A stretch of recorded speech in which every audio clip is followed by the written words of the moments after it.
ballindengani nawari yani Allah ni qata wala ke me ga nan tan kam makoni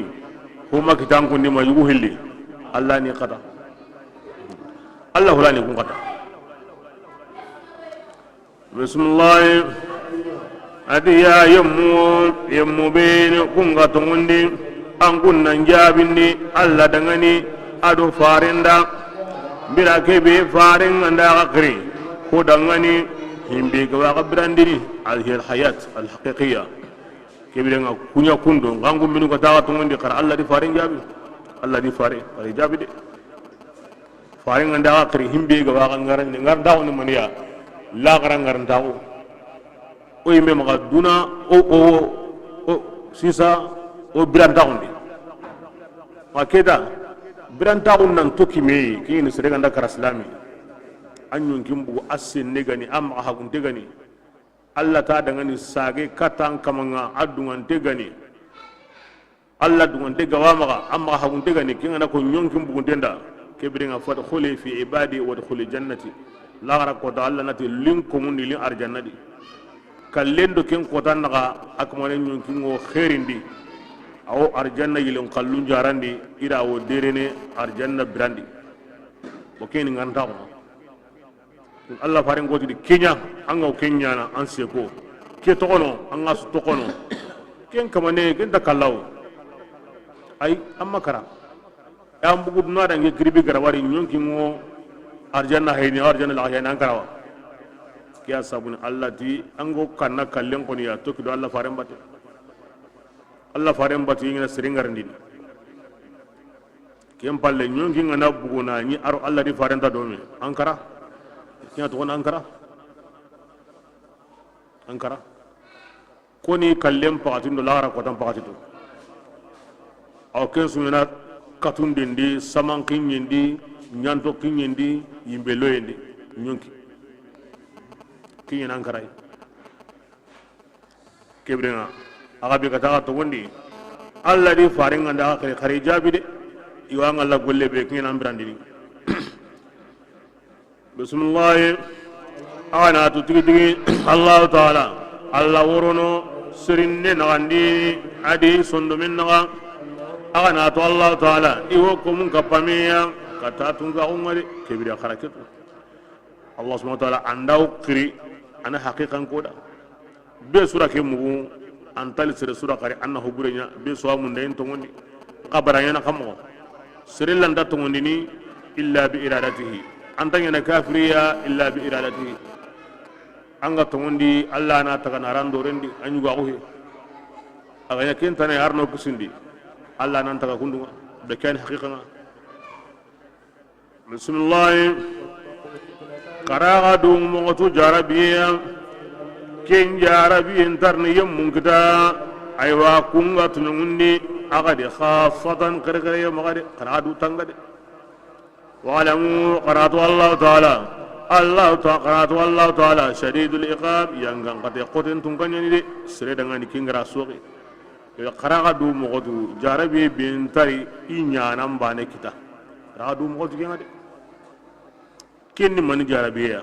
ono do mogodu na xammo o watu nan kaso an da golli burenya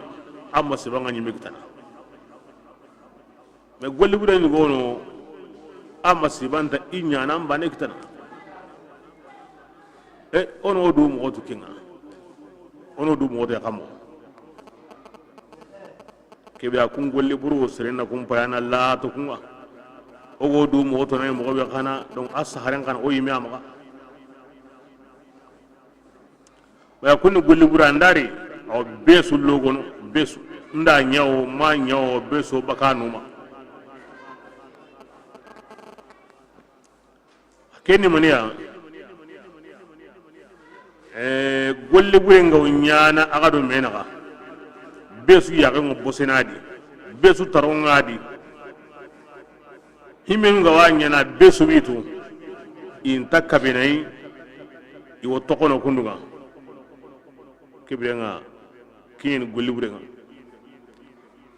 kabandi mbalago golli burinya nganu kabambalago baki golli burenga kin golli bure be masibango be suktanai on tatina tiya nyana iya na nyana tiya hini ayido Allah na kenni lagara nga duna di yere o be ga kuru ni tokono igoli bude ke masiba awo sukta osu donc duna o kella kaya ilenki Allah sallallahu alaihi wasallam ara diga men yugo koni oda himbe mananga ni kei na misalin kino ya an kabo su wajunu ati tunyunda na misalin bayge aw komi jamanu wani siza iwo hure bane di iwo hure ngure awa tunyandi mbali kun kaw ko jamanu go iwo hure kamundi hure keni sangan sonye hure ando kamu sere burunga hure ko surunga kamundi hure da ke dungono gube gana sere burunga kunda lamuru ina botem bugundi ina jimu tutai aywa kamuran ko ngana dungete ti yana no jinga nara hure ngura ganda hagu kamunta kisinde nginda sigi kiten kamma nanti antanyana an kunyana hure randin ko so ana hure banen no gondi kebirenga so kisinde bo ke digami o imma ko no talindi on dare surondi ndiranga o tini ko mi hingani mo gobe o suni hure banen no gonserunye awrene mani kama hay tawa ka banen ngade anda bonu o stakengadi anda suro o stakengadi nam to ndigami ende o go ko ni mo gobe de wona golle nyake mo godi kiyan sawni awa ara ko ko mo tanari ati Allah subhanahu wa ta'ala yangan kataye anta lo gono tusri banin banu sire kan dungolle burenga inda nya ani makata maganta birambe jamanga na golle burenga ri ido menaga ira wa yilla na ima yilla kim patinga yangan kataye be gorno golle buren sabura aw besuktana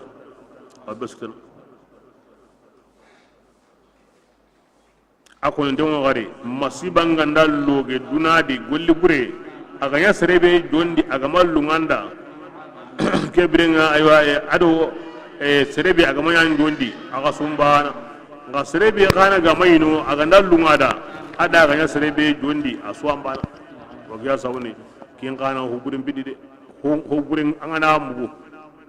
amani jodi a koni tan son domenga ada ganya serebe jondi agama lunga da sumbana nga manyinge jondi nga lunganda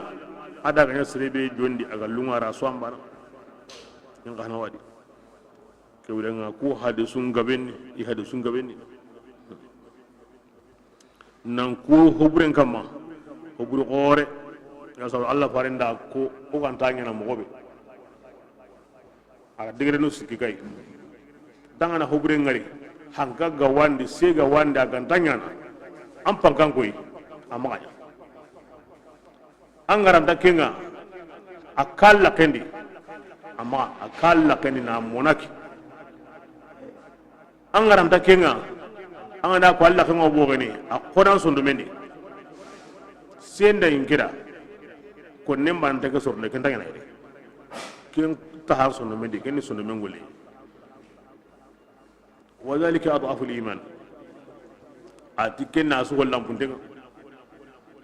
أنا كم سروري ودعني هبورنا نعم سنتيدا hari randa konni ngai sonno men ngoni hoy nga sonno men nyime mu munde ngo kinga do ke gollo be sonno men ma besu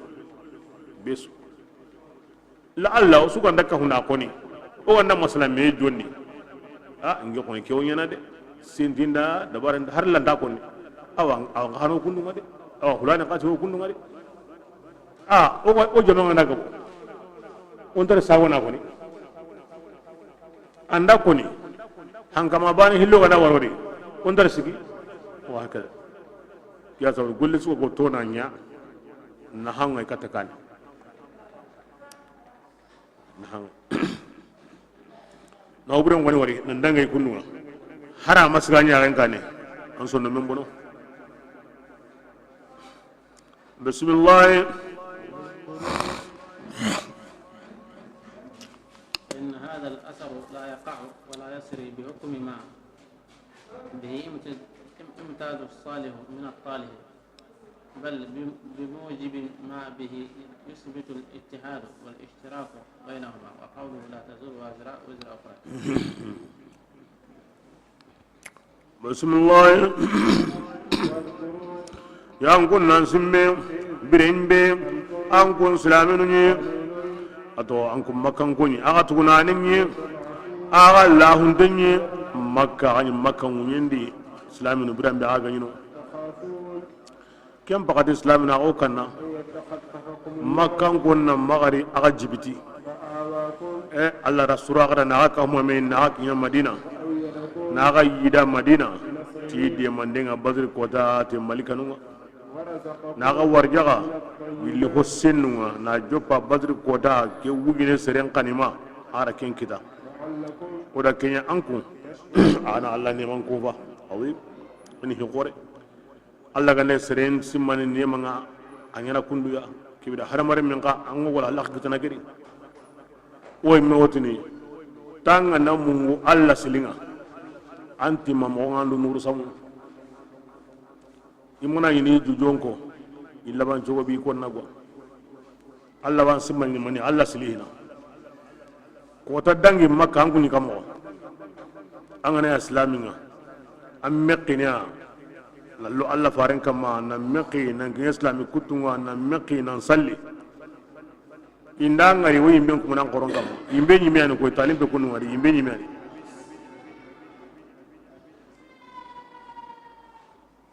Allah raka huma min madina na ga yidano kunna ga kanu na ga daro agaro kahin jama hana be ga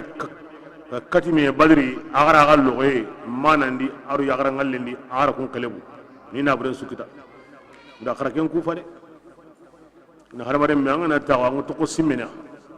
anga ni mo khasebe nan to ko simena kenga am mo kurbake ango akufana anga mu kenga bane haji ngo bonama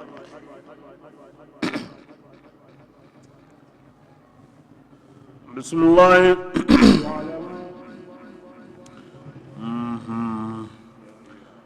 yaho yusiwon yunoti abu lubanat atwani marwana bun abdul munzir ke yugo wodin Allah da hi qoren yada Allah da hi qoren yada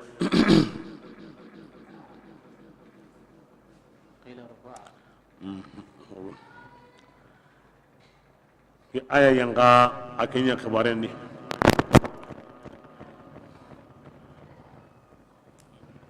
Allah farenda ki andiga bani quraiza paska ken kurengono ko sabura aywa ari ndagge muhimbedi ina golle yake mogodi aga diga ida akarla munayi mema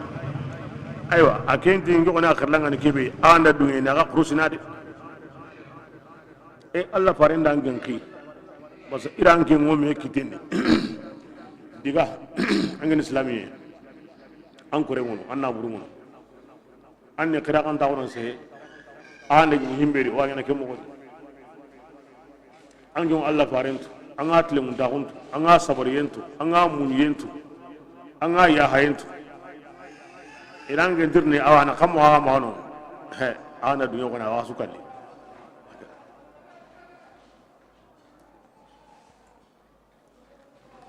ara Allah jamba ara Allah faren jamba ay metu kunduma atu wallahi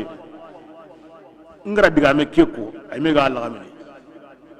gilli ken nokku nda tun siginde en tanka mandinda Allah jamba nda Allah faren jamba ken zabura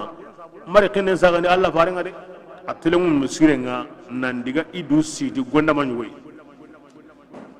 anada ya kamo aitin ayinge oyede ma Allah gandin tubulliga nda himbe nyi me watu khibaren gi Allah farenga bila bi Allah farenga qotay Allah faren qotay aywa ati kamon aywa tawo misire ndide tigara himbe nya ime watu tanga mi wasa inda wasa Allah faren timani amma law ja'ani lastaghfartu lahu qaridu tampindi agan teling ninke ina ya ga kindade musin Allah ya hawa yani araidu wa golli wa mai kine gidi gina di Allah ya hama la wajadu Allah ghafaran Allah dakni walla farenda inda birsa Allah farenda kinyanga ngana dingenya hi maka bane ngotni nya hi maka kilo komen bana aro komen da bana Allah mawde sallallahu alaihi wa sallam yon ka keda ay megara himbe golli nge kantara wasa ma Allah yi megana tinna wasa ya ha maka de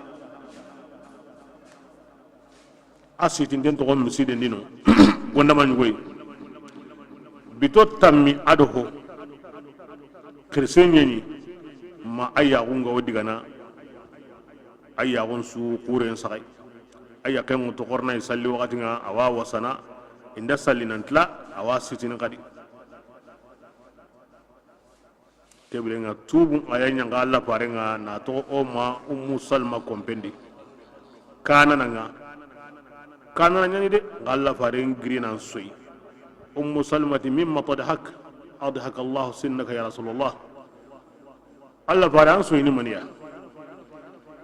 arnan to soyi ni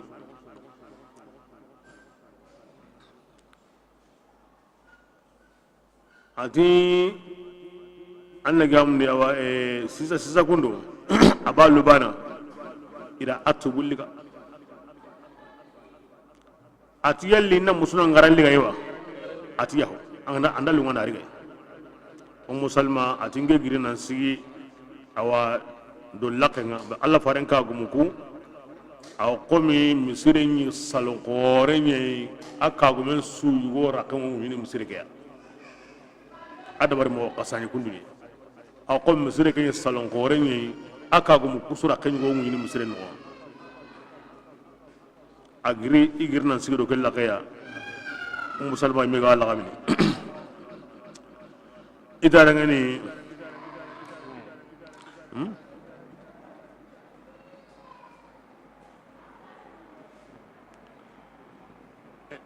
atuke na hijabun bimma yankahina ite abalu bana nyagali ko Allah ram to bulliga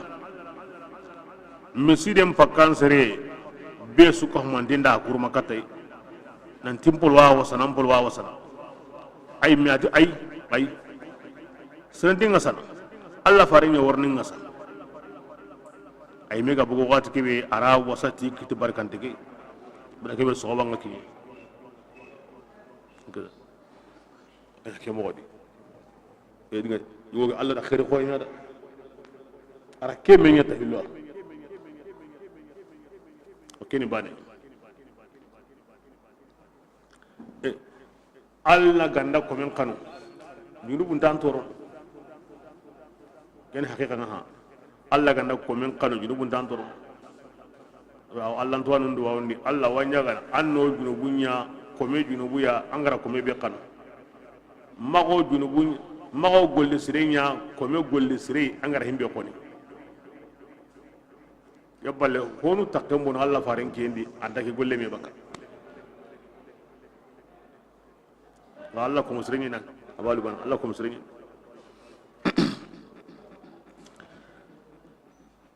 yana ay dama jukon timmanten yawno ay mega Allah farna ona to Allah farna ina ay mega da ko kunnu ne ke ona to ko kunnu ma Allah ganati ya ha ma kempalle ngen da wasa kin at-ta'addub ma Allah ngara kililla to ni de ndaga tilengun ke Allah ya yin sunni mana kibri Allah faringa ni killetin dinga wa babul usul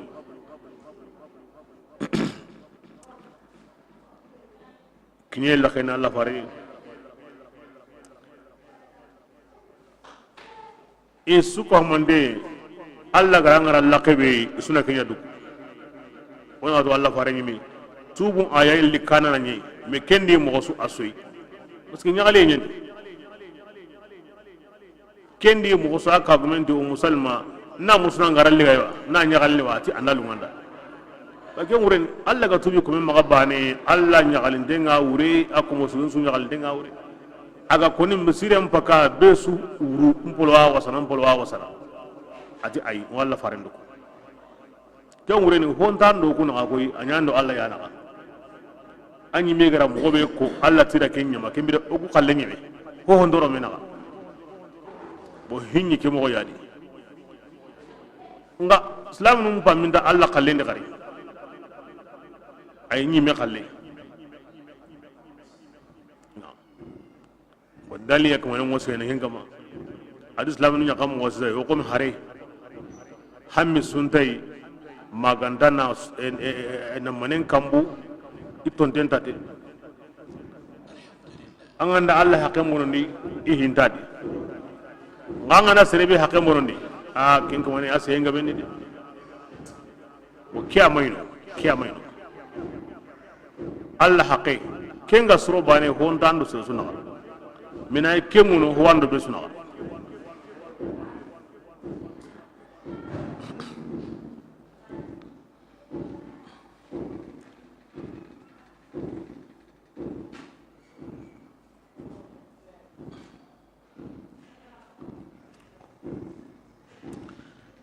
kida ni awa inyanten wona bano qurada ni hobus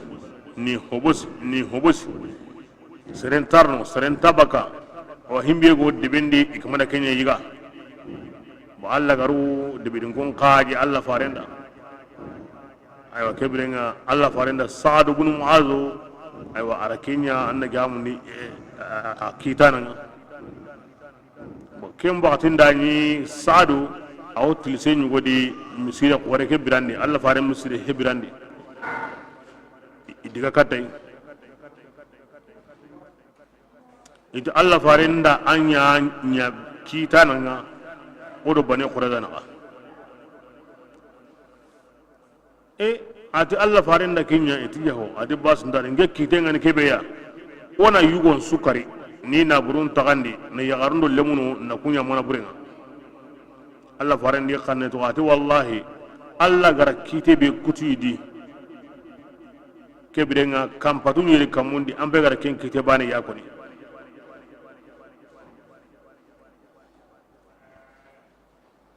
Sa'd wala ko ni mo be anya kem mo godi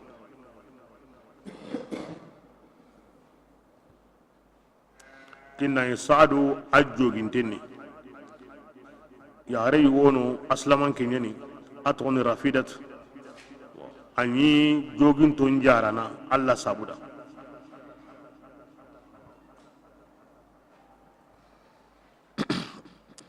ira jogin dengare Allah farenti da ka giri agan sigi aga kanan kenda igirnan sigi kibren ila ya kada sahaba yaru radiyallahu anhu ki golena mo sidi gajayi nganda kinye wada yugum batte wo jogin to mutunu iwi jogini ido jimo yarna serndo menaga wo jinkinni ya wo ililikini iwi sagondini alle me gawono an ko wonen gawono an yaay gawono iwi sagondini ni su sahaba yaro da golle aslamu on muslim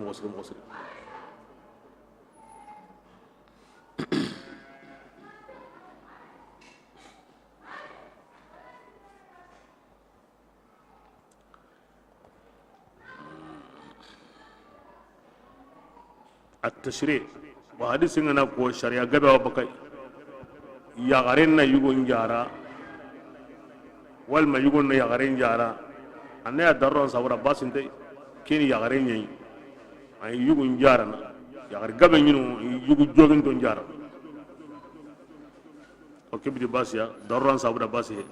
يقول واندي تكاتني واندي يغاري مي درون أنا كيتي وانا قامني جارا ندي مي سابودا أو يانا ken wotunadi sere qorenga na yirna kana ngirnan sigi ken piti basiya Allah farenti kudangani ke ko da ka giri agan sigi aga yumman kenda na adamare min kana kri sayyidu ken piti basiya Allah farenni mana Sa'd kri an taqumu li sayyidikum donc hadise bani nganda koni ana sharia gabe ya kinni ana baka piti gabe yadi adamare min kiri sayyidu akaban de gandai Allah fare mai Sa'd kulli as-sayyidu ura Sa'd ga kiri sayyidu ora wai kondo Allah fare ga kiri sayyidu manna kin ka fada mani wa ka fada qagri agan sigi aga yumangenda ibila an yumangenga na irini anke ni dina dunke nye dina kanan kenga na kinye nan girnan sigada adaron da on sabuda kembi di basiya ken sunna nyuwai Allah fare ko da dangi ara sahabu nu nyamar ke golleya kembi di ngabatu ni kembi di ngosu na rai kembi di la daron da on to ne daron ta ko batiyen to ne batiye suuden to ne suude ngamba ngara daron ta on su to anna to kaki koy solle dundura on sabuda Allah makin koni afare makin koni o ma yang kamera ngati diga men ado golle bismillah ya yemmu beno kunga tongonni ya gasedi aya bega yang ka kwarende hakinya haki ayang ka kinya yang ka uro besoi amma Allah jamba ado fare kebidenga kamaga jambandi aga dun tempinun kai alhali an kunga ay me watu tigi anginda ka da barde sa anda Allah jamba ada fare ira sawraun kinanga himbedi ngani dinan sawraunga anda kana jamba dinan kanan kinan ngara ke gulle angara ke jamba anda Allah jamba anda fare jamba kebidenga kiyo konni dinan kanan ke suda dinan kanan ke su anga wore yo keberi dinan kanan ga woni yo kempaga de angaranta karenge buari lanta maka jambe de bismillah qaratu tigi annama angunna burunga ada garemunga kunni fitina nyei iworono agaro lagaran pinnaga de qaratu Allah taala baraje wa Allah ndini ken qoreni de kamasu ikenna ka fatide tingina burenya makarana nille munya makarana kebrenga kim makarante ngerinti Allah sogiyendo Allah jambando faren jambanga awa aruna sigran jamba kebrenga masi ke baraje qorena am fatido kembate de anganda ke baraje ndam fatido kumbate kuntan hana an walla nyinan kane la takhunu amanatakum to kon sero sere ango golle ya jamana nyina ngarai hawan kan nyina ngarai Allah dinan pinyeni golle be gani Allah pinyeni Allah dunge tayi anya sireni anti ya hollaw ma jambanya di ngara jambanya di an aya ke gungonde no woni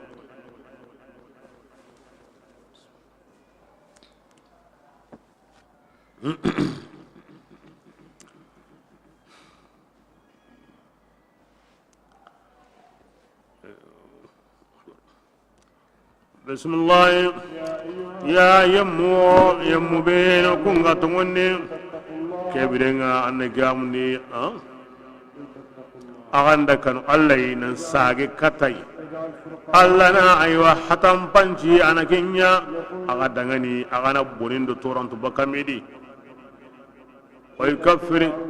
anagiya hay aga magandini aga golli burunga ana qafar aga dangani aga junubunga Allah taala fasangun taun tunganyani al-azim ken qorengani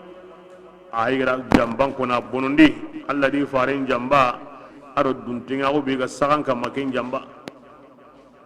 anga wayna himbe sawra lempinya he aro na burempi anka junubun qorom ko ala tubun ko angana sagado Allah na araqe wara kebrenga Allah worni fatam panci kinanga ango tungundo garen tunu bakamedi ango jambando tlimuntaun tunu bakamedi kebrenga ango laton hobureke ango husreke dabarni manna kenya nanda tub angara himiye nan kasukana ya kebrenga beso hay tubum branga angara Allah jambandi nanda ngatu angara faren jambangatu duntenga ko be ga sakan kam hi yugodi angara jamba be nyaadi angatu kebira tubu mbiram payde Allah subhanahu wa ta'ala ama hoto walla farin matunda khairiya magari kandai ama hoto gida bonai magara koyiya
simma yani agadi اذكروا قسم اغتغناني الله دا غبوندي نا غيدا اغني كنا كافرون ما غجبتي كيسو جونغني كني ما ياي قسم نيما قوره تناولو قسم بكينا اسلامنا اتبرني يمونغا هيري برن كوتونو كونغا كافراو ti anke mawlaminiya kusa murai timani inanken sabatindi anna maga bugu awan nokubi ga ngallano kin abul buhtariya ken gam bakralanga walla inanken kari awan na gamundi besun kahuna an kari tabane kin abu jahl hakarlanga inam bugundi makka anna maga sagayre kari ken hisham ken gam bakralanga kudiga musikyan koni ngai hanka mani kama ona kari ikum pai idan ke mengalle ya ikum na here buren kutangen kanne maka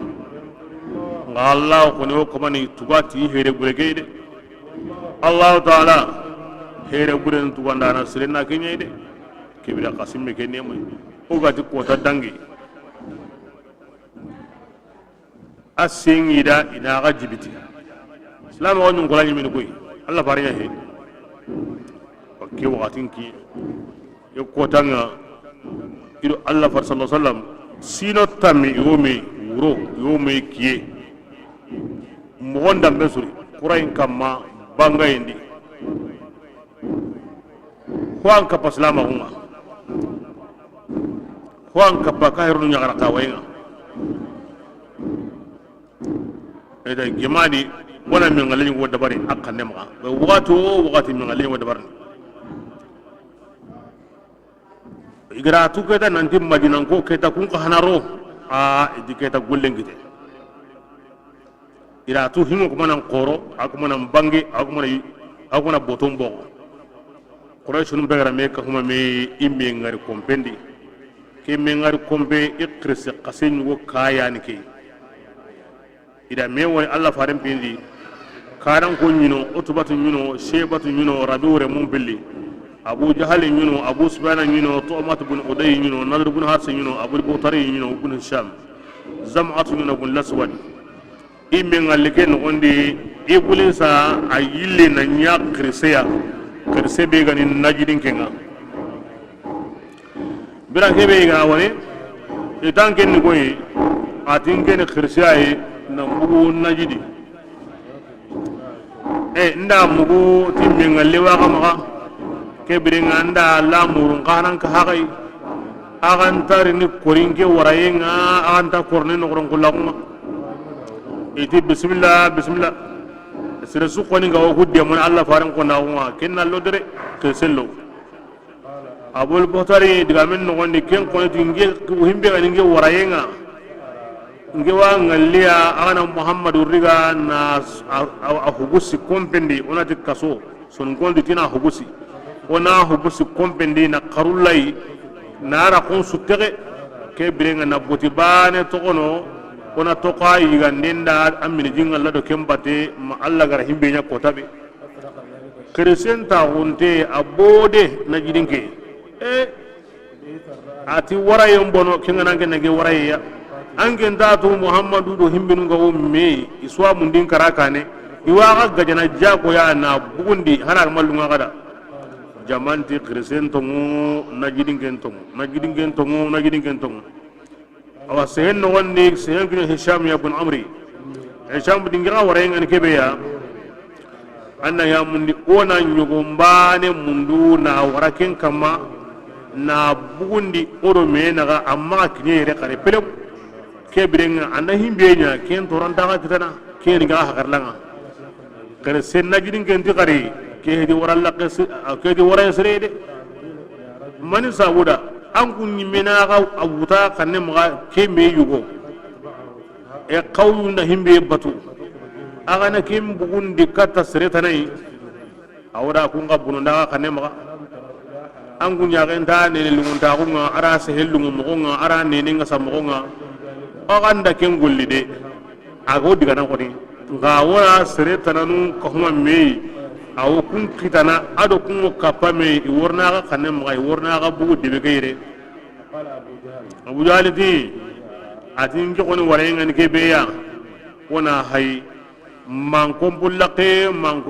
ga qurashinundi be sunay honnan kay kini dambe dunke ke brenga ona ka honnan kay ona ka halalinge kini e suk nakka hudome ni kitemu tu dome na wara kamma dome ko sere bare nganda honkare ke brenga a hore muso ngana gem himbe ke brenga anda tagani qabla ndo menaga ke brenga ngenta simmana awa hasimbran ko mbane i wotini ini tambon to gabbe sudi idda manya inti anabure aywa ke me nabure ga osu ke ti harbane awa iblis ati sheikhun najidi ati kya warayen nan fasaka suya ke bidenga igrikiya kama a sheikh najidi duro ma ko alla farenga ti shaytane bennum bille baga najidiya ke kota min ayyam al hasim kotanu benu go qilli biya dindi kotanu muwe ganta ina kotanu be ki kota ta ngade parce que alla farenga ren tawo ala limi hak la boru nga ko ni mo ke kota ala karaka ngini mo ya abin galamanga mas'alatu hayati aw maut o sun kara wal mawsumbre nan tawo dibendi dibelle mengo aga yimere menyani aga ko nyani aga mare menyani aga suwo honsu dibenna ngemu ona kari kenni kota gore de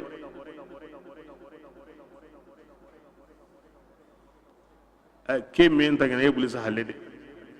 ngaduna dibenga beni de qati ana sheikhun najdi ngi baka najdiya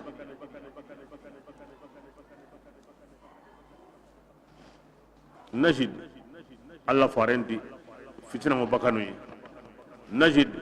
ati iblisa bennu bil bakanu yi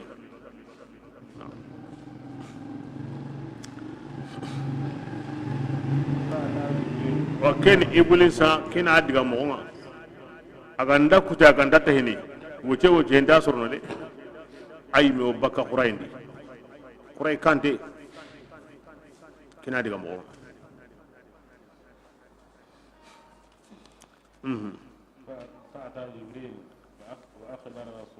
أنتين الله اللي ملك اللي جبريل أرام أونك الله فارين صلى الله عليه وسلم أديكين نابونوغا ناكونا نانكهاي الله سبحانه وتعالى أدوان دعاني نانتي أنا كهامني أو أنا يريتون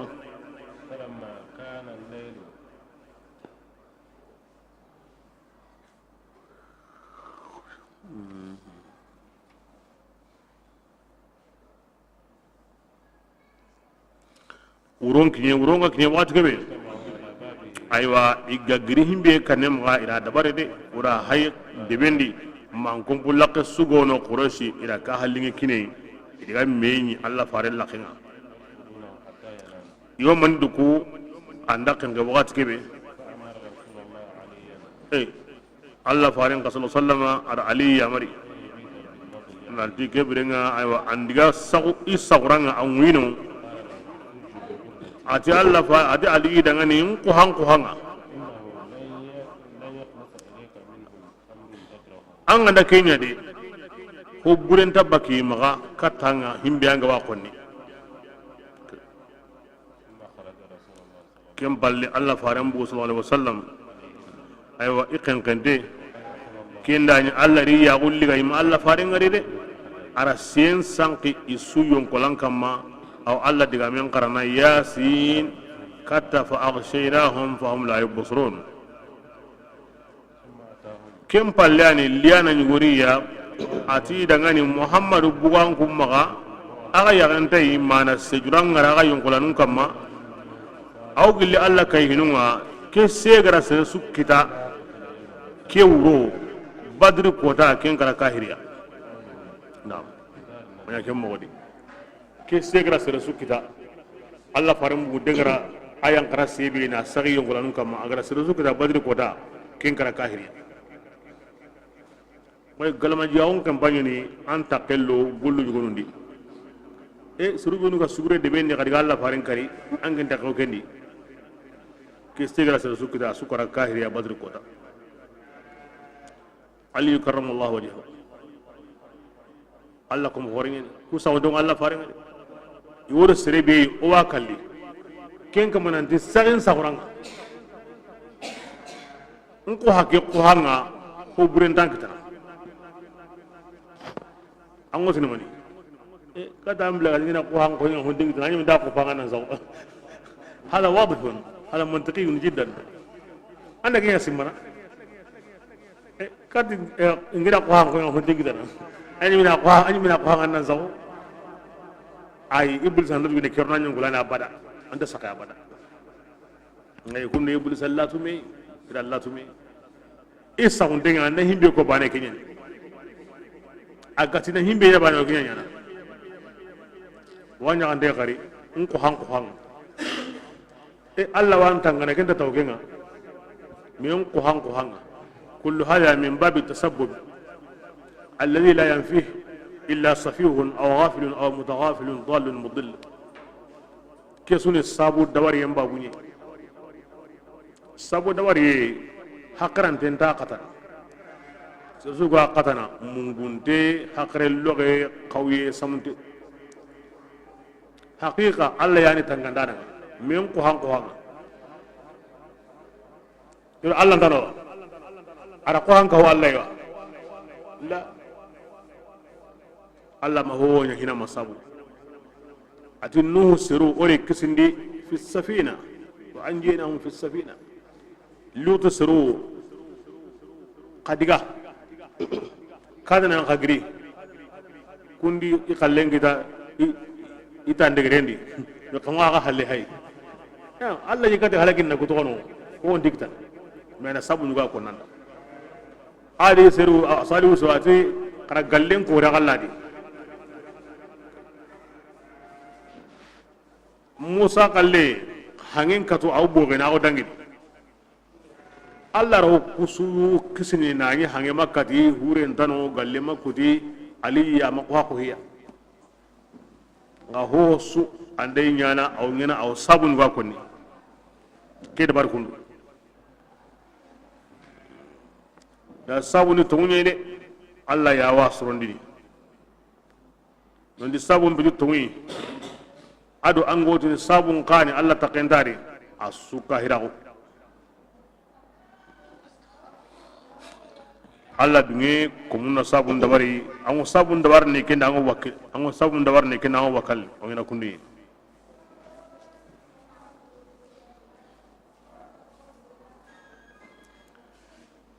Ali karramallahu wajhahu ilikiyeni Allah farenda tu nanti Allah dunge ndiga kena Abu Qasid radhiyallahu anhu ani Allah nyaga ne awdina Allah farenda parce que beso ko man diga ay ngoni wa munna Allah gana duga farenda ko tabi arna diga do Allah madu hina Allah farenda diga kinna ay sir gabe diga Abu Bakari de mo surondi Allah ya duga farenda ko tabi ari ko diga do ara nyugo ben sita kan nema na brandi na yigandi na katonda kan nema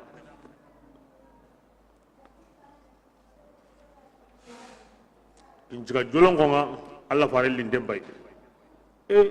di ko nigi atindo ta Allah faren ke kinjiga Allah faren na lo kara kuni khairi ari maga worni ari ko reñi birandi Allah faren ga tawo korendi ti okullato honne ara mo ngoni ati kebira idunginda tinam baga baga nawo aw bagare ati Allah farenda ati ngamundu namma anna Allah nyaga anna nyanta lema ati kinganda o diga me do sabur aw bagar di karungo kenkin jiga so igri gal bakala bayga mo soronde sila handa dabari ado khibari gabe aw bagari ga o ikumal limu benu qilli ni yamar golle mo be ya su dabari glikindi atelum aw bagari hulayna kada والثانية اثنين الله غير آخر تقو بيدي أتقوني كني هو سرين سو الله فرين نبونا أو بكريان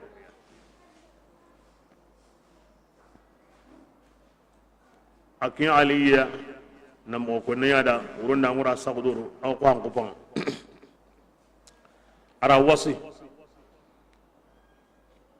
أنا مرمي هو سكاري مواري وصي كيوم وسرندي حوان كلمة ينا مارين تنتي أني أوكسي كنو الله فارين قال أكروتون دينا gijan kata nan yani suwa nan yani turunten yani himbe da kai inan kari inan katu inan na burun bonondi lengi hayra me wari me ona yimbe kari me nan gaw ko ko man denga de e su sakunde yon Allah fare ikitum billah kan ngare comme Allah gara ko mo be wa innahu la yakadhibunuka man ken qur'an de kare haru benu ko Allah fare maga aro dun tangi honu benu ko nyama aga be yani makan ko nyina sa Allah farenga Muhammadul Amin ama ma toray ahwa ma toray amin makan ko nyina sa ay duntenge ke zabra ara honun kin aliya hulan khallen ke hulan khallen ke hulan khallen ke hulan khallen ke e ando yugo bew me wurondo kiye e angura hon kare hakinga parce que sa hundenge ando serebe o me wurondo kiye ma aga taunu mi ona kari am ponu ma kari hanga ni to kesui suwaga nga nagiri woni Allah farenga nati himbe serebe ro himbe na sogimi anda an karungo anda an tagi anda an golira onki Allah farenga parce que sa onde ngene himbe ga na amma anga wa hunu amma da am pawara alle munda nya kunda awar rantano anda kare Allah farenga nganda gna serebe wi njamba inda to ke maga nda hinni nga awra kina Allah farenga ara kunya kin aliya ntana besu kallen sagani kenya yugoyi anga de kenya kame yugoyi iti winge kalli basindan ihi benu ga amma sor anda soda anta harsi kana gelli igemu ga yeri awa kebire ngaji himbe nge ma kan ngi kan ni madina aro gurbani madiga gurbani el amana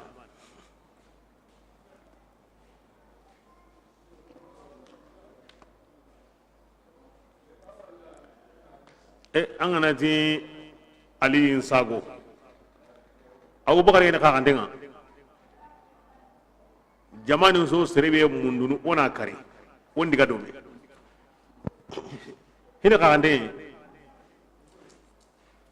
ya subhanallah ku ni me tokono me jamuye ku me tokono me jamuye kempantia horan tawtin na hoto hakere nyimedi hakere ntangana hay wa muna sireye mundana kari saw ken sawranga aru wa mun himbe munduna kari on diga dome makan ko nda kamenyu go me awara sirebe do Allah farenga worni akarante wal mahure kamenyu go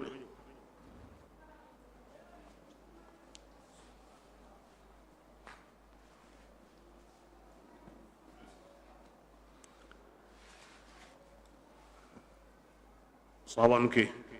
arna dugi maga a wajibi ni oni sukanu isu oni su daro isu kere maga hokor kunagati sahabanu munda baka more de hon tawtin na hoto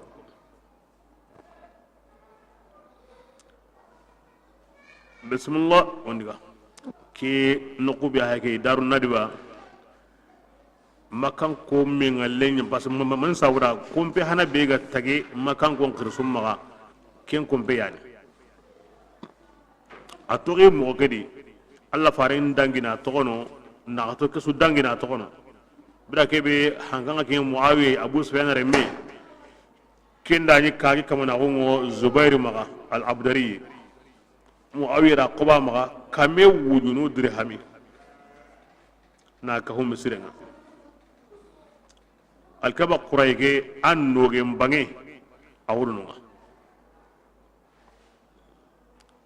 amati o sunnu ko kasenyani o kismanu ya honyere ya ani debenya togora o su ko ya islaminga kemira an ka hum sirenga la akama na ngo himbe maga ara qoba maga kame wujunu dirhami e ar soba ke kame wujunu français fa aw sere nya dumunde ille makne kame wujunu dirhami ken kotanga had lengi milliard ngani lengi milliard ngani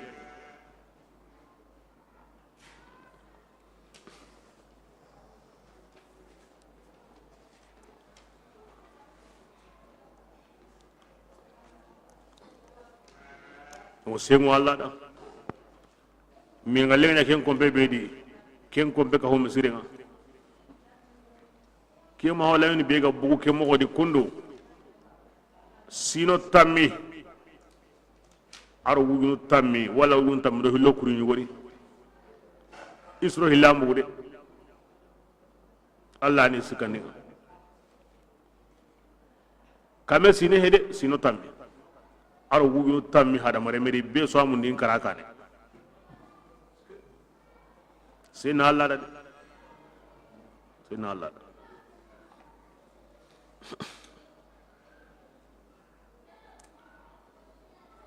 بسم الله وإذا تتلى آياتنا بلا كوني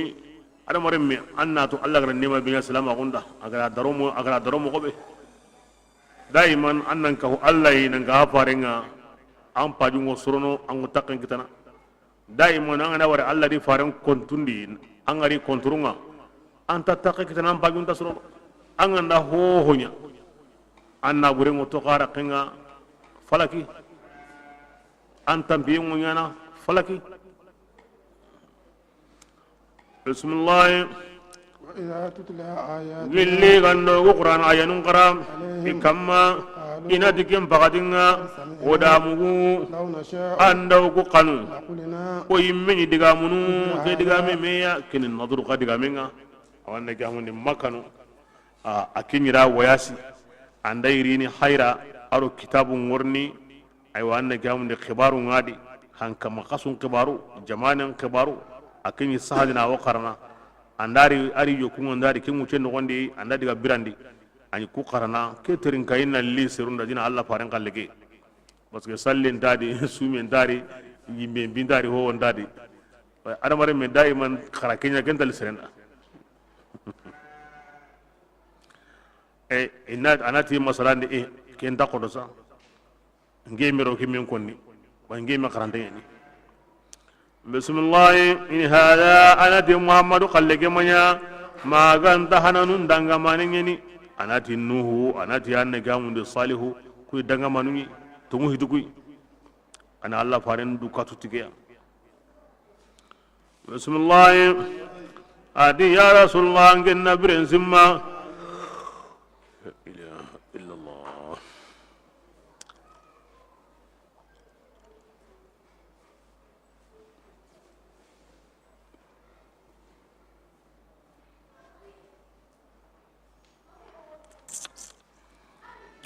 إذ برنسم قالوا إيجاتي أهيد غندا هيدان تنو كنودا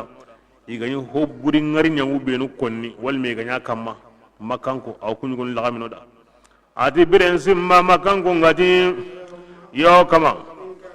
محمد كتابك إندني الحق كن يغني تون تيجي تيجيا تا يانكا جلانغا وانياغنا أن جدي يانكني أكو كما جلي كمونغا man nalloye ti yangangata ya ken torantengani ke kan nadro diga men yakari ado ikapalle mu menu gollenga ni dro na moke alla farenga bo ken ko ngadi diga men ke andai to alla kamelliti anna sunya gidenga anna yangangata kinoyi himbe torantengani akeni diga muresa nandu langa ken hondi mbala ko kampanga بسم الله التي كن جابوني أدي الله تعالى ما يام بيانغان قتين عندي يانغا أو لوجني basa awa alla lada debe ma yangan katehina ma annabi nyimendo ko masrunga na bugo watbe kin alla lada ba yitini o ku yimira mundo alla ma tunga ndai unyangan kate anda wari yangan kate ngamanya kebire nga tunwahi ba kutungara kemme mundo bane ari alla ti ay lada nyaw alla manya mu'azzibahum iga makan ko nyangan katana wa hum nani ukunga iwa kafari gesi mundi nyana bane kinni ambugo halle digana adi manna idangani alla ganti yangan katana alhali kunga iwo alla farandu islaminun kabana bakka misiden tawafunga kem promantingani ikun kamanya miside ge hinkamanunga miside pinkamanun manya maganta alla kannanungi farendo sahabanunya honi misidenga nga ikum pagabe ngala ya'lamuna intatu bi alla lahum wilaya alayhi nandi kamana gon misiden kamana gon tu kuma ayun tagentu igunda simma quraysin binyani hawan kam binyani kebidenga la alkaban alla kum binyi alla kumunya nasgindi na auto malikanunga na lawara ibrahima ya kon adiremme kebidenga asigiya na senundi awornya himbe awornya kinga akabanu ya hega resiza ibrahim agar alkaba sigindi alla nyaga himbelli anya mogobe kenya hega jope kebrenga na ni aga koni mara tewara na kun kaba misire ke yanga ngata ngorni de istighfaru anya ga wana hanga kahirun nyene kuy ke kota lam yaslamu ba'd ima islamin hina manan gaw kensu ya allah haygati i kafirin asahullah ngonne aridu duna masiban ngona basa i tawafundi tawafu mo burebe yime gawanya na yugun durunga nyana kiyendi iramentiya ya garunga durunga nyana uronde iramentiya tibbasane kunta tawafu nyana ti irame igra allah kutahimbe warakin ayanun kara yo borim batunu yo kurusindina da yo horen jogonay alkaba quray ke sunu kuyniray akendi mo wonna ghufranaka o an qafay gesiyem mundunu kiyanyi i qallen ko ne mo allah haygati duna yangan qataye ira kabiya na sabunya ira ngediga me konnenga ega kebrenga asawlan kunin na hangore ni de kiyan sabuni almunyum do kifaru yuwa konni serunda tubu ilayhi wastaghfiruh da anke islami manka anke islami ni an wasahrullah konni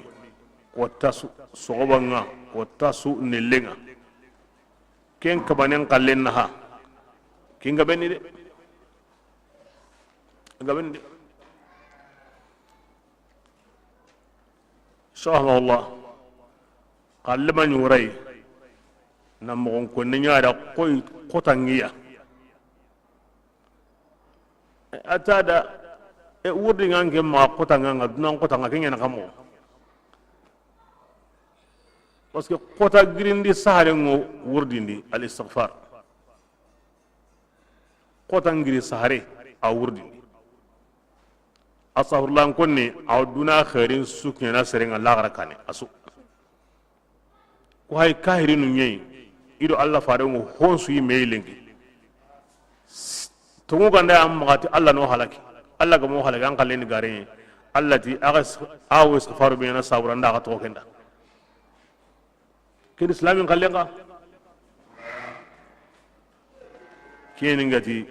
ana oyai ho wonta allah ana oyai islamin ko tilemu nasu wo konni nanti an anda kenya ke wadi an anda nya an ma kita anya matilemu allah hoy go to ko kahirinda ante ken to islamin da de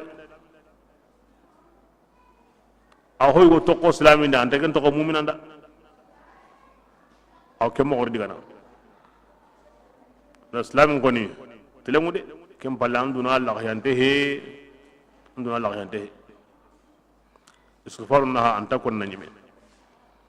aya nun wurni i warna gaben koda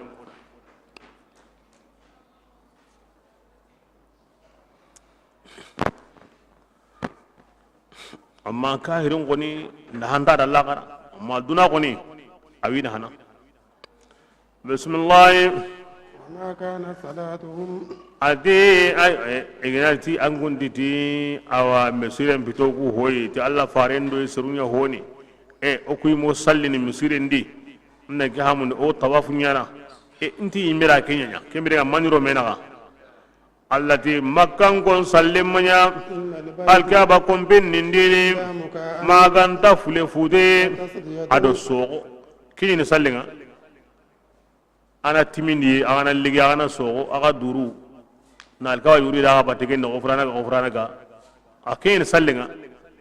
iri ya marti sallinye ngaira harawo na ke wara batedi bismillah فذوقوا العذاب kebrenga qarayanga qata ente mubadri jon sabunga agani ago ken kafiraunu إن الذين hadi yammu benu kunga kafiraunu kafirin wa inna buren nafaqana allah faran qonna gundi allah faran gajangendi kuda ina serun kabarono allah dinan killenni nga wajibi wa naburu kunna faqana تكون kem balle hilla garunga nabure kewnyana ikamma hasratan nimisa duro ثم anga nimisi hongonindi an paju masura basa allah faran wurini qelebu dunari yere aw kinyana walladhina yamubinu كفروا kunga kafirago iga karaken kamma harsa yo kun kapami إلى la garakata jahannaba nime ngornan goy la rakenga an pajun tasuro kate wonyana nga angana karaka mangorno yimbendi akoni ko da makka kafirunu ngawo konni sere suda angure ngantarnu allah pidi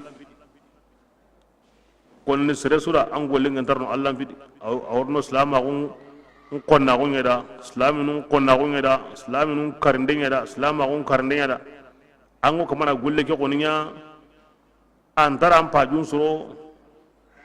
an ganda kara kundunga ango jahannaba nyinan kane wasan pajun tasoro aya ngabinga konno da qur'ana di iwa munda na islam agun kari alla bara iwa timandi nga duge nan pajun tasoro de anta soro islam agun kay yimbe taga horanta kalli an ganda hohonya an ganda hoho ko aranta kala Allah ti bara wa ya Allah illa an yutimma nura Allah na ko ti bara amma ko higabe na ko ki kon wori bara hi dantan islam on yimben kalle be gal islam on konunda ara ko na qur'an digende ati bara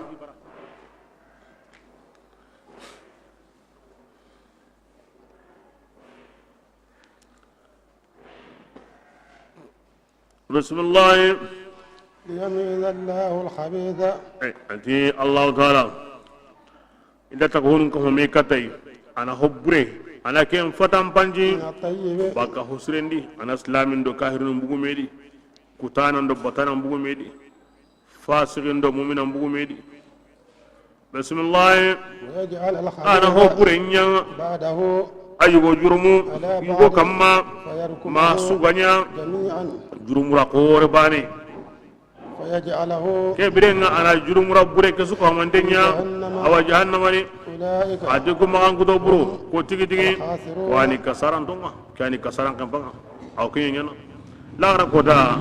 awatiri ne bagadia ko buren tatto ko hosrendi abadan aw buren duron kapami ni jurmu me kama na su tuna wara yimbendi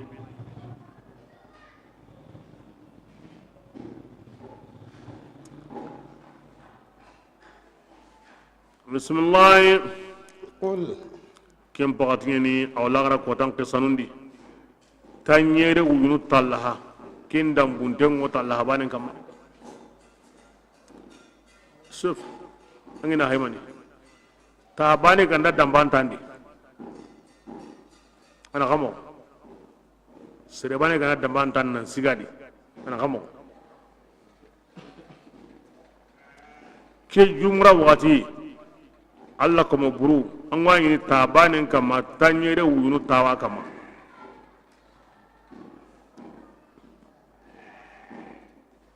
lara koda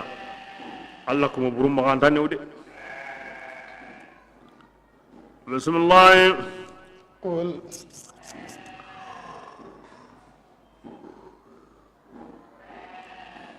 قال رسول الله ينقل نندين الذين يمون دغني كفروا kunga kafirau kan kafirunu awanna gamni badri ganya oti tanyere kara makka kanan kondi kumbata mawu tanyere rige kundi kibira kesse ko ni koda himbe nu ga togono iga makara hina kene kunta kendo kundi gamin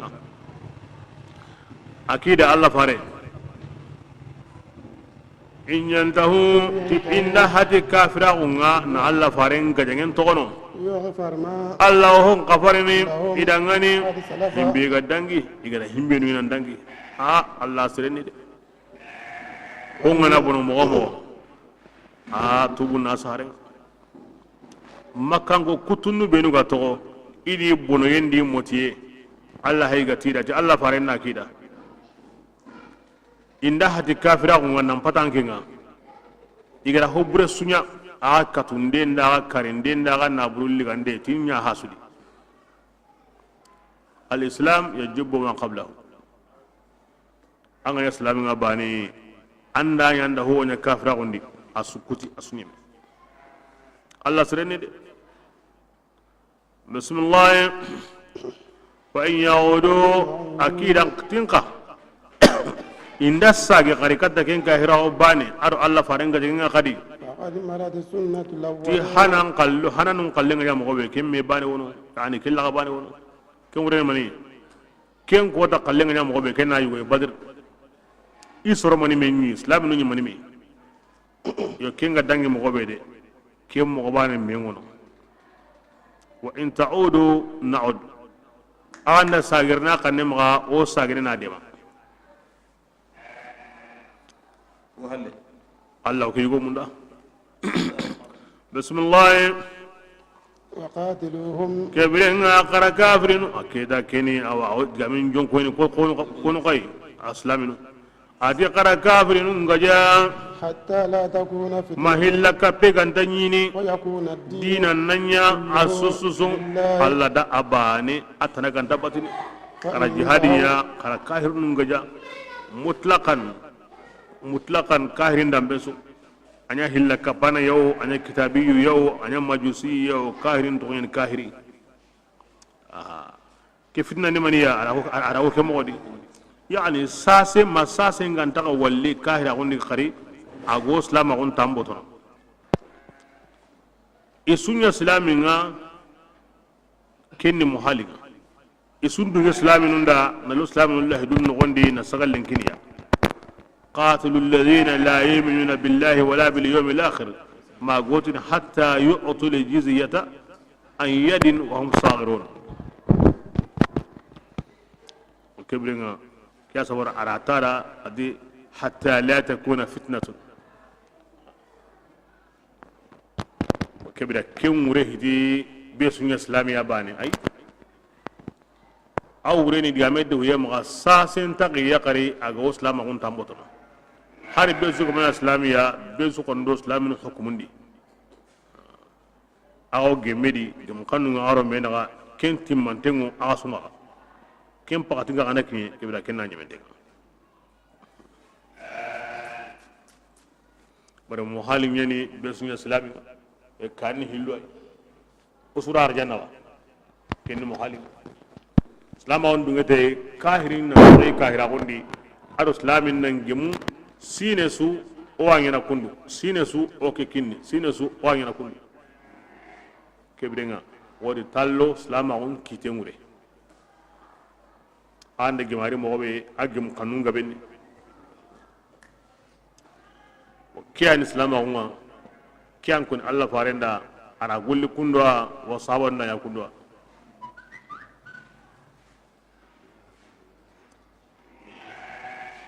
salama on beti anya ren qosenni dina sudun kenga ago taxu moxodi a ke bitay ñayan qosendi chrétien nga ñayan qosendi kuindana nga ñayan qosendi kiye batana nga ñayan qosendi la taxu xanne ngenano aɗo islam nu ngana gemu ken taxu xanne di islam o ngara himbe munda maga dungeti kenga ani borin batu ani chrétien on dabari ani yahudiya nga anti allah ndano yimme kungem xannumuno kungana wuru ando kahirin taxe be naxa kebida ke ŋuñana kunduma sabanu da kenge dabari jihadi ke noxondi dinan sanke ke noxondi ti allah farendi wara killeti keñei awa allah fare ñimme golli ke moxodi yahudiya ni benu wani madina tate ido allah fare ke ngi mu xanna ñiro me naxa a ngana gi mu xanne xana bonondi wa kiite ngo yillen menu gara togi mo gondi kun togi mo gondi o gollo nyake mo yadi lama on wehti fiyew mo gon tay mangara kahira ko nyabuguno ay anni qilliya igama to ngondi kebirenga ana tawna se sagalle bin kama gemuyen kama suluhun kama kesu ganda kondo ngenani awo kingene ona me kariya kiar islam ko yana kunduya kentana kenna nyime kalle kimta Allah kalle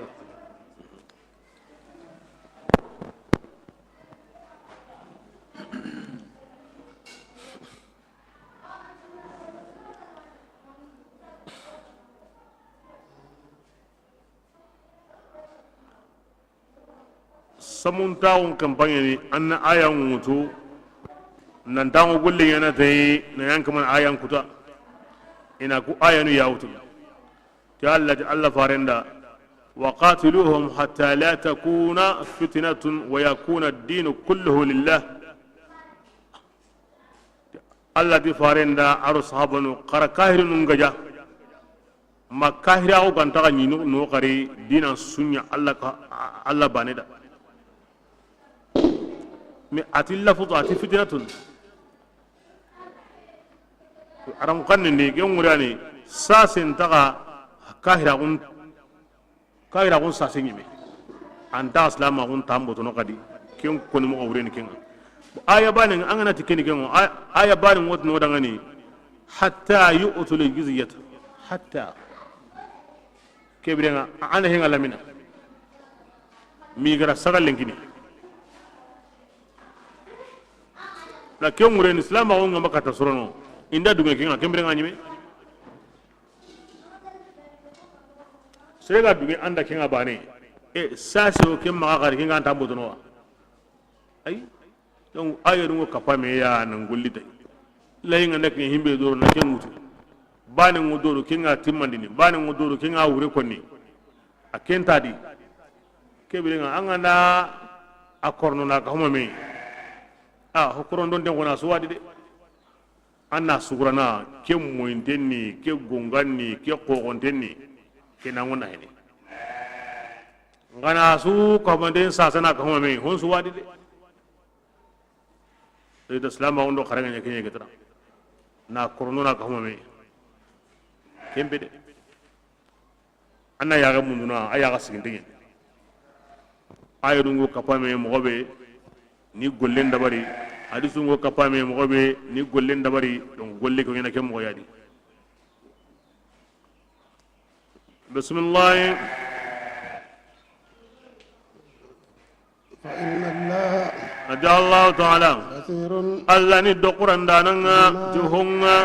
ago kem gollini anda hadi kahirawnga ago himbena kenda yin kana hayni daga batte Allah do islami batte awan do quran awdo kahiri batte awan do quran bismillah fa in tawallaw aganda halla koy qaratu tigi Allah taala ayana gadi mandana ngade ahinuna Allah magade de mandana surokin ngani Allah bi sanan surokin ngani Allah de mandana surokin ngani Allah kiwa komini hinto Allah maga halla koy Allah anjon koy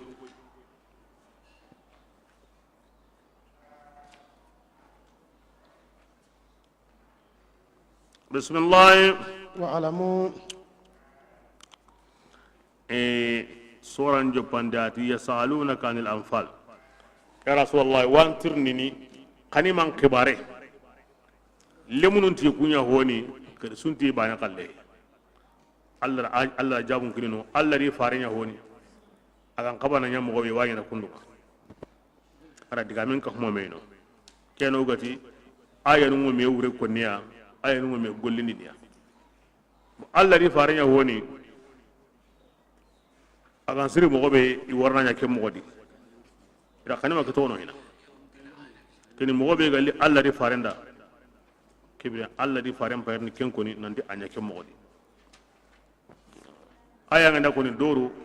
an wani atti mandare mo doru aya nganda koni doru awre walli doru ke diga me yana afata gulle ke o dabar ke mo yadi akoni sora ga yim parangu an worne tirndi ke ari jabi Allah di farenya honi ndanya mo be Allah di farenga worna mo be pura daru sunya mako arni ken koni lengia bismillah qara'atu tigi إنما himbeyne غنمتم ala ke lagalaganaku من شيء lagalaganaku ñani onati kanima ni anda arabu kanne yako arabu nunti alghanimatu angati kanima anda ke arabu kanne bani yako asun ngan kanne na lagalaganaku na lagalaganaku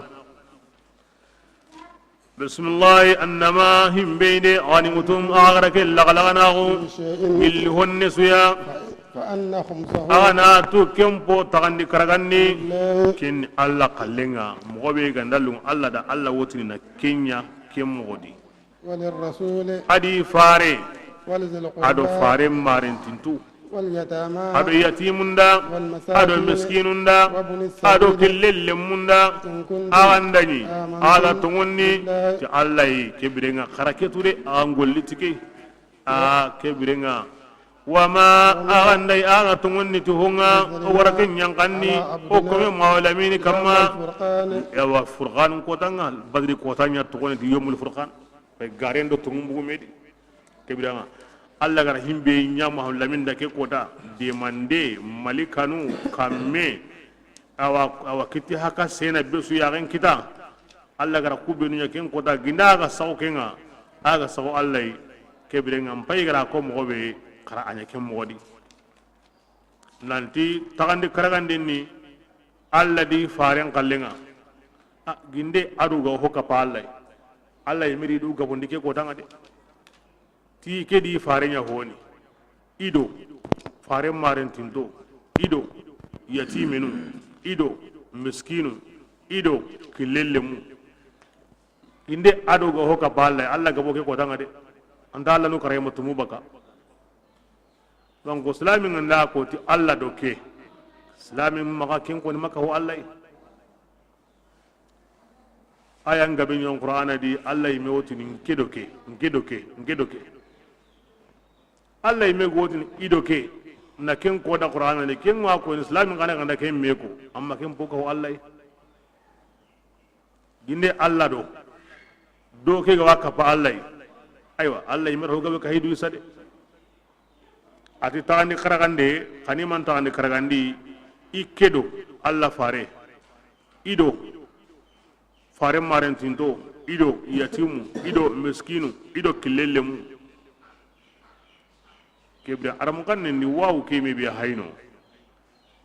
anga ne keme wure famu bane ya kharla buren tarnang antarnang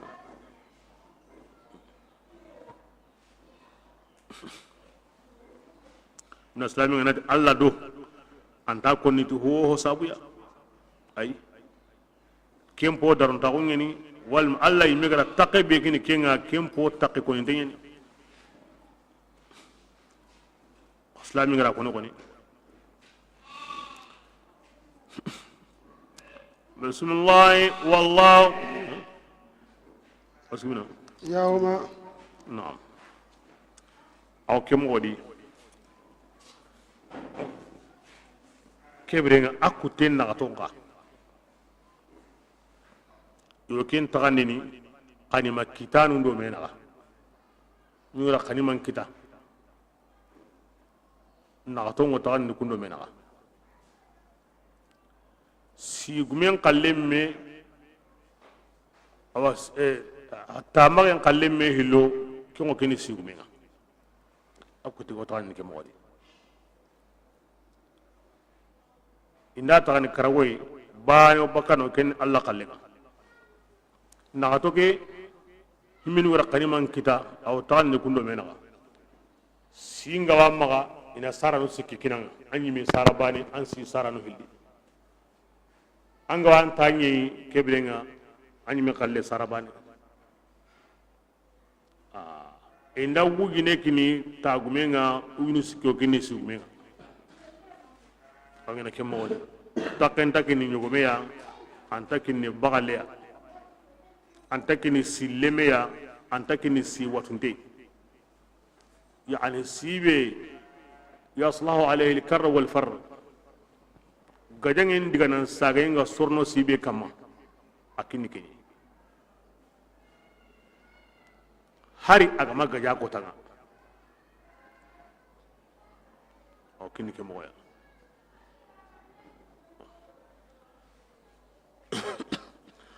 kini o ko ma haben qanima tagani mo menu ga qurayni ado serebe ga mayno ngadi ga golle be aw tokkini aga golle kay amanya jodi nka ago golle be ada o golle be iswana me timani aswana me ko kini ngam nan qali ngango kurendi ndi njagu ngenano ay angen takantade ngo kurendi ndi mecce ngenano parce que jamanya ni angara wala wala kalungo ni ngore ngitana angaro line ngore ngitana angaro garanga ngore ngitana angaro taga ngore ngitana anna no kenya sawura antano gajanga sawura ay an kunta kentadi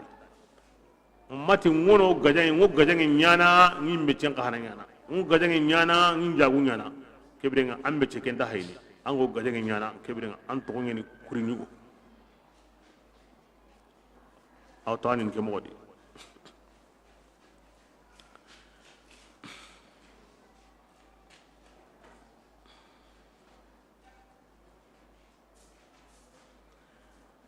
odi Allah kalle kena kamo hinjo ba wadi alkaba jamal liranyeni a hayrno kitti kurumba nyare sisa nambo ka hayrno mo mo kebrenga ayugo dépense ni no na dabari dadai na surondi dadai na surunyi gandi dadai na jinkini surunga dadai wa kebrenga kin Allah kalleke ay gorano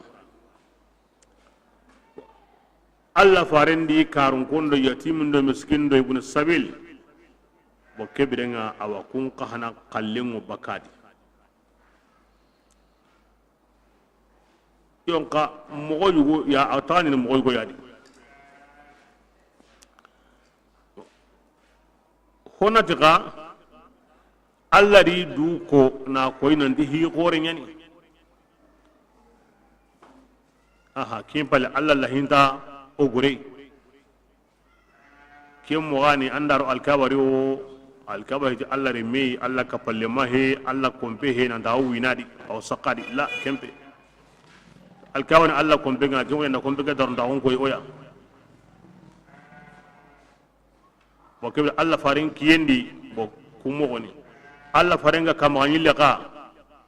kebrenga aw walle jamane na burun kompendi slama gundo slaminu iganta sorno himbeno halle kebrenga kunya ga bakatay ahinna ko maga slamin kananke kebrenga aw yana kemo jamane na burun kombenga na mani yana jamane binu sonni tay killengo dabar ni tay jaranjara ngo dabar ni tay qarlan ngo dabar ni tay mpong ngo dabar ni tay anda gamuni awa almaminu ngo tugene tay qarallem ngo tugene tay awa karamogo nungo tugene tay kitabu ngo qobene tay kitabi dabara nungo tugene ina kitabu dabari na golle dabari na surondi ho gani jamane ngan tasorna halle jamani nganta sorno golle o golle halle kunya ngana surungo sugurene ni warai ni tuga aw baga mandi jamani nabure keni naburu be ga wo ganda kite amma in ŋuñunka parce que debe ñankare misalleya jamane ñankare misalleya o ŋuñu benu gonoxa bon ŋuñunka hana kungori kunta taxande i seru benu gono ma kungo walle kungo luyenea kun xana luga son sukahumonte adi sogotenu sukahumonte luga se i naxonu su ken su gorongo walle jamane naburun kompendi jamane lehenga nake kompe be yidi ka be yidi aw nyana komi agalle jamane nda mo be aw nyana ke mo di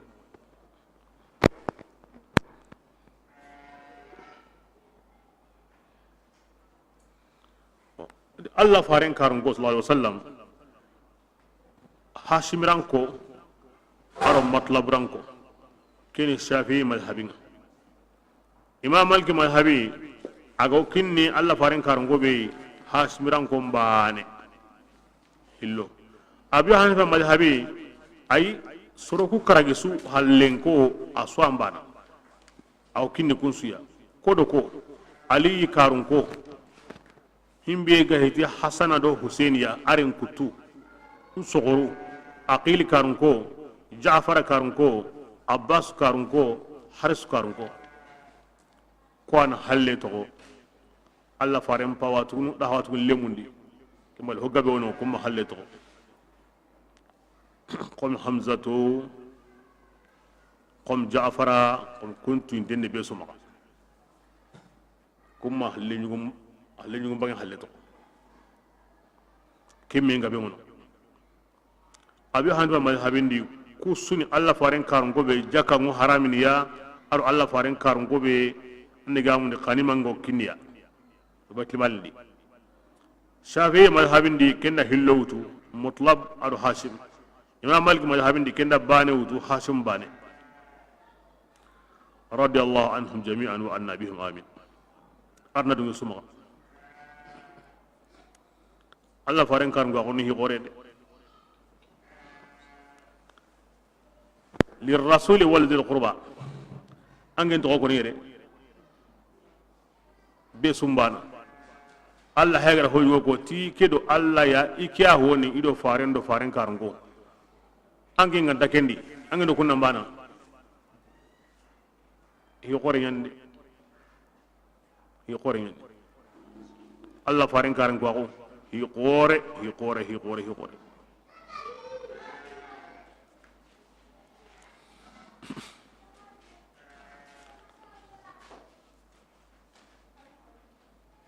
بسم الله يوم يا رسول الله ينجنا كوتا سما التقى الجمعان جمانون بلغا جمو كوتا بي أرونا بدل مغا وقت يوم الفرقان هم ينقا كين كوتا غينانغا ساو كين دي الله تي هاغرا قنيمان تاغني مغوبي كاندا أنن دوغي كين كان كوتا أرونا كين قاني ati kenni jamanum belli gemu kotanga والله Allah taala قدير Allah ni lani yananga على كل won sumagade Allah lani yempalle an kullanta kuisa akhranta Allah subhanahu wa taala a hayrni akotanga nyam mobe a hayrni am won swakoni awa konni ti digan kannu yugo ya diga a klemanu yugo ya sorom pilligawo terne ŋuñen kamma aga sugo ŋuñen bangebe angana tan na akoni iliman na koni kundunga hede comme ag atto ananga koni mo berde a koni tigel lafzu yayi al udwat as-sufla al udwat ad-dunya angana zura fin qara angane ŋuñen koni kedebe wo ŋuñen dan ken nokko walma ke jamano ŋuñen dan ken nokko walma hulani stastakunu angana antal buga sangana connecti kartinga anga wonno kubi aga wa konni mo berde wal odi wat parce que munyege o gantinta hangenga mo be o nyankanta ke mogodi serebe ga latu sapeji nga dinan tanga ti hakabe kengo kotin kama ti kem pakaya angan tinta sapeji nga ti hakabe ango jigi jigi ni ti kem pakaya boke sawra ilmiyan angana atu angwa ko ni mo beri de comme Allah watu a worni jamanu ku hillim ma kuton ko da kem mo di bismillah إذ ati biren simma أنتم an kun silaminu nya بالعدوة agani donga الدنيا donga be gantinta madina adu hanginga jidda bangi وهم ati kendani kafirinun ga بالعدوة kungo donga القصوى kebe galato hanginga jidda bangi hakaza ani kundu ya والركب ati setenga أسفل kenga ureda منكم dina kunga kenga gasudo hangen naga aw komi keta an kuni naga nyadi serebe gani kuri nyugo nga salle lengil lengi military be ga golin tren kama Allah hinga o iwa mundana atu isirungo no ko be sisa an na mundana kara an ga konna ke mugo yadi ta ko sina kam andan tur ni gaje kenya kamo an na konna ko mugo sudi himbe ga ti ke mugo ya atin da wasana kama me ngana kata ko nara kundu bane ta ko wasana kama aw fami ko tinaga yambo be ana ko Allah faran naga ne nyadi aga bugo na burebe sabuda kungoro wure danga konno benu ga bugo gonna buren kisindi kungoro kamwa to kungu naga ne nyadi bismillah ولو تواعدتم ati Allah fare aga ganna nyinan kinni me an kundu hawande ke aga yimme sogeni nyinandi nanti ona ungemu ondo kairuna menyi makango wugine be ga bugo amai katanyana ولكن kade ليقضي الله أمرا agam buguna me kitana nyina he ken konin Allah na himbe kitita كان Allah مفعولا kite ngonyana awa awanyana golli hoyde Allah kana himbe kitibane awanyana de anda himbe lamuru bane awa ken sabu ngorni ala lamuru ina islamu nun dema na kahira ko burunga be subu anya be su jondi bismillah يهلك من ko da seren kara kafiriya هلك kenga kara kafiriya anya qurain kamma hujjando bangayndi ويحيى من yemmi ka ngaris awanam bil islamiya kenga o ngarini akanya qurain kamma be su jondi kebira oratu awanne kamdi kahira ko ngir kallenga islam ko ngir ngarnta ko anya be su jondi bismillah وإن Allah ta'ala لسميع mukanan tigi tigi عليم to anan tigi tigani إذ rasulullah yangen na biren simma yana kuma nemanu nyako nemanu benu ga nyaga da islaminu nemanu benu ga nyaga da na ga gabonni na waran madina Allah faran bu kata gai ke balawdi toran makita aiwa ke biren aharan me kita ke mu godi idan tum bil udwa na ga nukun kagara an kun ko kahirun no me na ke su ko monde agan kata aga jaman gabe bala an konne mu dan bangen suya ni manyini annan kata kinga de asimme nematana yurikahumullahu ya rasulullah Allah gawo an garindini kafirinunga في an منامك konkonni قليلا andi wari itugunane ولو kebiren anda kin lagami sahabanda antin kuyi sirkuyi hari gabehe a kellungida ba Allah farenga ta gabehe kebiren a gabehe wala warakahum Allah ganan garindiniya kathiran igabengani لفشلتم aganya kagan tagunude ولتنازعتم aganya me futu futunu في الأمر awa hindi on diga o ma diga ay meti kuyti gabenni akinga nda ku himbe ke nyana de on ta tumene ke bida kenya kagan tagun nga Allah farin ku kahirinu nga badri kane nanti igabehe ndi wari hari igabehe ke bida kini nema khore ara ken koni da nyagali ala kulli hal hari gabe ngani jatendi nga kuyungure ni maniya iwo kosene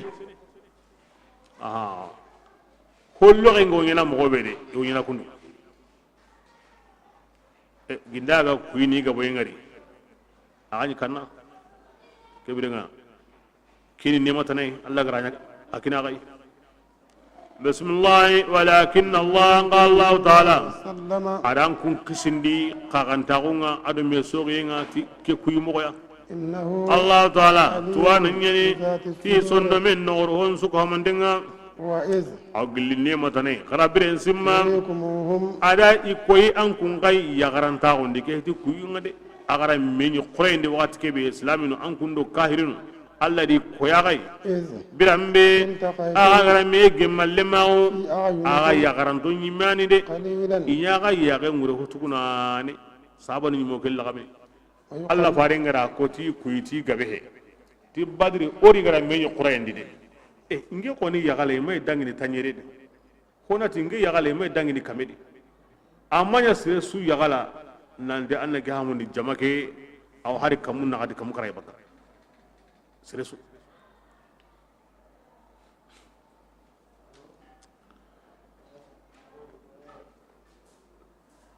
bismillah ويقللكم alla da an kun gallo gonni في أعينهم kafirun ga yage ngure ina ni ga ina saga ga alla ga nan go hala gamni yage ngure yo wurnu be arakanya man sabra liyaqdi Allah amran kuda alla ndakiti hiya كان kempi wonyana wanyam poinde وترجع kebra hinin su sagane إلى kata الله Allah taala ya okay mo ko annahi be la murbani awa sabun dawar kunan ne kan kunga angana ne ko me algelum biligana ne ko miani do gara ngena medi wala angana kanu billaha gamaro medangu wurnu ka